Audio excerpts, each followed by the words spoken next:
নমস্কার বন্ধুরা, আল্টিমেট ব্লগসের আরও একটি নতুন ভিডিওতে আপনাদের সবাইকে স্বাগত জানাই। আর আজকে আমি লইট্টা মাছ বলে যেটাকে, সেটা নিয়েছি 100 গ্রাম মতো। তো আজকে প্রথমবারে সেটা খাবো। তো কীরকম হবে জানি না, এবার নিজে রান্না করতে হবে। তো দেখি কীরকমভাবে রান্না হয়। চলো তবে এই ভিডিওটি দেখো, আর যারা ভিডিওটি দেখছো অবশ্যই লাইক, কমেন্ট, শেয়ার আর সাবস্ক্রাইব করবে। আর কেমন লাগছে সেটা কিন্তু অবশ্যই জানাবে তোমরা সবাই। ঠিক আছে, চলো তবে ভিডিওটি দেখতে থাকো কিভাবে রান্না হচ্ছে।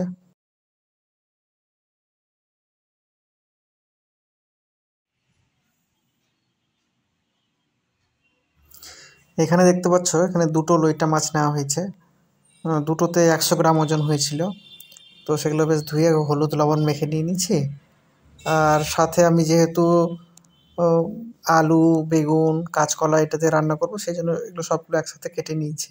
তোমরা দেখতে পাচ্ছ আলু নিয়েছি, বেগুন নিয়েছি, কাঁচকলা, টমেটো, পেঁয়াজ কুচি আর কাঁচা লঙ্কা।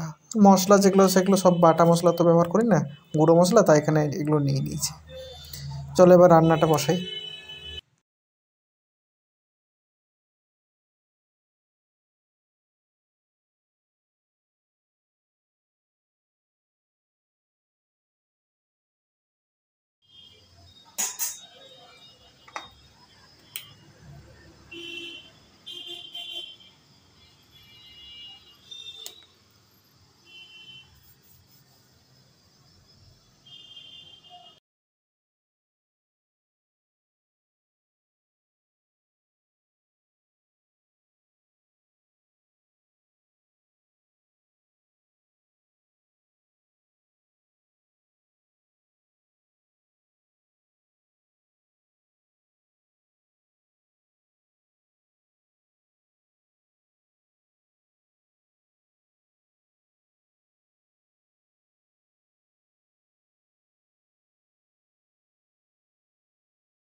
বন্ধুরা, আমার সাথে আজকে লইটা স্ক্যাম হয়ে গেছে। তোমরা যে লইটা মাছের আজকে রান্নাটা করলাম, লইটা মাছের পিসগুলো তো আমি দেখতে পাচ্ছি না। খেতে গিয়ে যে তার একটা স্বাদ থাকবে সেই স্বাদটাও বুঝতে পারছি না। মানে লইটা মাছ কি হারিয়ে গেল এখানে, না আমার সাথে লুকোচুরি খেলছে? স্ক্যাম হয়ে গেলাম আজকে এই লইটা মাছের। তো তোমরা কিভাবে রান্না করো অবশ্যই আমাকে একটু রেসিপিটা বলবে তো। আমার হয়তো রান্নাটাই ভুল ছিল। যাই হোক, নেক্সট টাইম কখনো আবার দেখা হবে তোমাদের সাথে। আজকে যেহেতু লইটা স্ক্যাম হলো আমার সাথে, ঠিক আছে, দেখতে থাকো। আজ সবাইকে অসংখ্য ধন্যবাদ। খেতে চাইছি লইটা মাছ, কিন্তু মুখে দিয়ে বুঝছি এটা কাঁচকলার স্বাদ। মানে আজকে ভালো মতো স্ক্যাম হয়ে গেলাম লইটা মাছের। যাক, মনে থাকবে আমারও।